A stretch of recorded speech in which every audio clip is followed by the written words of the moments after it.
Good morning students. Today we are going to study remaining part of chapter number 14 light, shadow and reflection. तो पिछले period में हमने पढ़ा है कि लाइट एनर्जी का एक ऐसा फॉर्म है जिसकी वजह से ही हम चीजों को देख पाते हैं. देन हमने क्या पढ़ा, सोर्स ऑफ लाइट पढ़ा था जिसमें एक है नेचुरल सोर्सेस और दूसरा है मैनमेड सोर्सेस. तो नेचुरल सोर्सेस क्या क्या थे, सन, स्टार्स एंड जुगनू, और मैनमेड क्या क्या थे, कैंडल, CFL, LED और ऑयल लैम्प. देन हमने पढ़ा था luminous and non luminous object. तो ल्यूमिनियस चीजें क्या होती हैं, जो अपने अंदर से रोशनी को स्वयं उत्सर्जित करती हैं, उन्हें ल्यूमिनियस कहते हैं. और जो अपने अंदर से रोशनी को उत्सर्जित नहीं करती हैं उसे नॉन ल्यूमिनियस कहते हैं. देन हमने पढ़ा था ट्रांसपेरेंट, ट्रांसुलेंट एंड ओपेक ऑब्जेक्ट. तो ट्रांसपेरेंट क्या है, वो मटेरियल जो अपने आर पार रोशनी को जाने देती है उसे ट्रांसपेरेंट कहते हैं, लाइक ग्लास. नेक्स्ट है ट्रांसुलेंट, जो अपने आर पार रोशनी के कुछ ही हिस्से को जाने देती है उसे ट्रांसुलेंट कहते हैं. देन जो अपने अंदर से बिल्कुल रोशनी को जाने नहीं देती उसे ओपेक ऑब्जेक्ट कहते हैं. आज हम पढ़ेंगे रेक्टिलिनियर प्रोपगेशन ऑफ लाइट. तो रेक्टिलिनियर प्रोपगेशन ऑफ लाइट क्या है, light always travel in a straight line. Light हमेशा एक सीधी रेखा में ट्रेवल करती है. We can observe sunlight coming through a gap in cloud falling on the ground in a straight line. तो जब आसमान में बादल छाते हैं तो जब उनके बीच में से सूरज की रोशनी आती है तो वो हमें क्लियर दिखाई पड़ता है कि वो एक सीधी रेखा में आ रही हैं. तो the property of light travelling in a straight line is called rectilinear propagation of light. तो इस प्रॉपर्टी को हम क्या कहते हैं, रेक्टिलिनियर प्रोपगेशन ऑफ लाइट. अब हम पढ़ेंगे effects of rectilinear propagation of light. The rectilinear propagation of light is helpful in formation of shadow.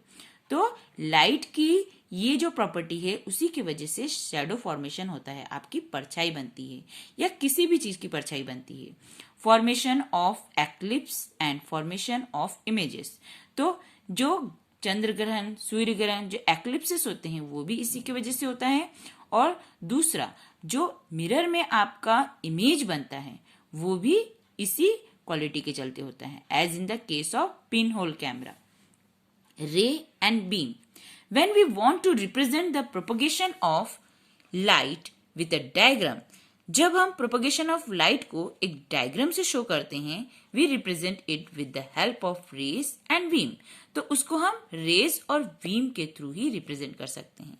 First ray क्या है, the amount of light traveling along a straight line is called ray of light. तो रोशनी की वो मात्रा जो एक सीधी रेखा में ट्रेवल कर रही है उसे हम रे ऑफ लाइट कहते हैं. नेक्स्ट है beam. A group of light rays, मतलब कि रेस का एक group moving in a organised manner, जब एक ऑर्गेनाइज्ड मैनर में मूव करती है, is called a beam of light. It is of 3 types. तो बीम 3 तरीके की होती हैं. पहला होता है parallel beam, the collection of rays travelling parallel to each other. जब रेस का एक कलेक्शन एक दूसरे के पैरेलल जाती हैं तो उसे पैरेलल बीम ऑफ लाइट करते हैं. पैरेलल मीन्स एक दूसरे के साथ साथ और दोनों के बीच का डिस्टेंस सेम होता है. The distance between the rays remain the same. Next है convergent beam. So what is convergent beam? When the ray in a beam come towards each other. जब रेस की जो बीम है वो एक दूसरे की ओर आती हैं and the distance between the rays goes on decreasing till all the ray converge or meet at a point.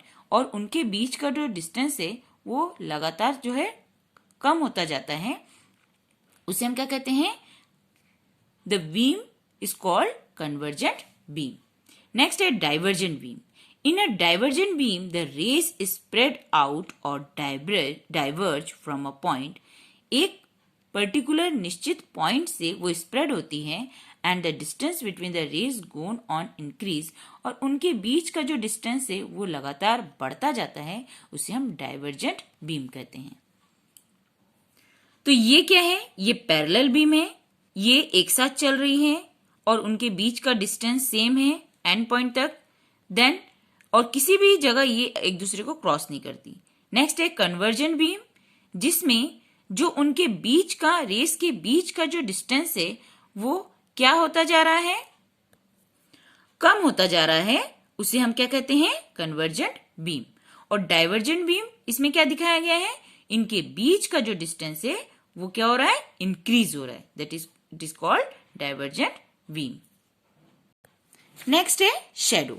आप सभी को पता है शैडो क्या है, परछाई। किसी भी चीज की जो परछाई होती है उसे हम शैडो कहते हैं। An opaque object block the path of the light falling on it. तो ओपेक्यू ऑब्जेक्ट क्या होता है, ऐसे मटेरियल जो अपने आर पार रोशनी को जाने नहीं देती, दैट मीन्स रोशनी के रास्ते को वो ब्लॉक करती है। This create a dark area on the side of the object away from the source of light.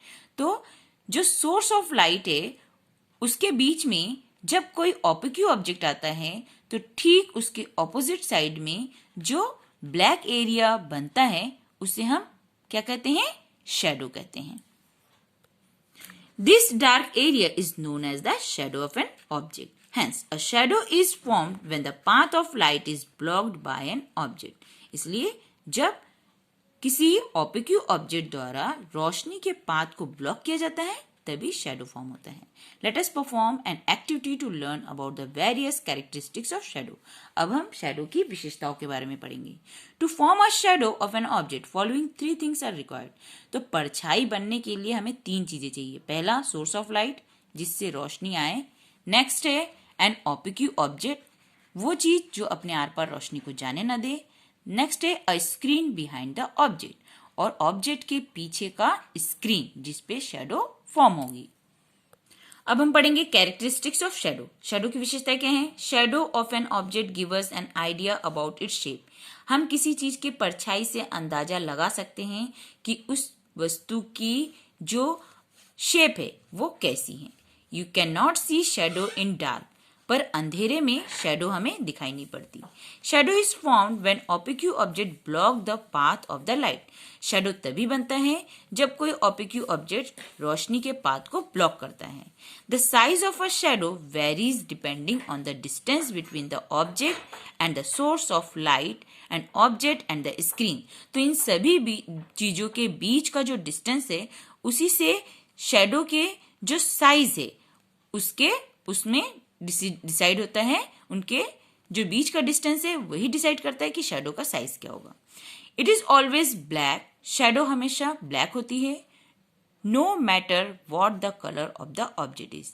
चाहे ऑब्जेक्ट का कलर रेड हो, चाहे ब्लैक हो, चाहे ग्रीन हो, उससे कोई फर्क नहीं पड़ता। शैडो हमेशा किस कलर में बनती है, ब्लैक कलर में। A translucent object form a weak shadow. अगर ऑब्जेक्ट जो है वो ट्रांसलूसेंट है तो शैडो कैसी बनेगी, वीक शैडो बनेगी।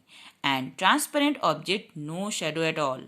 और अगर ऑब्जेक्ट बीच में जो ऑब्जेक्ट रखा है अगर वो ट्रांसपेरेंट होगी तो ऑब्जेक्ट बनेगा ही नहीं, क्योंकि वो रोशनी को पूरी तरीके से आर पार जाने देगी।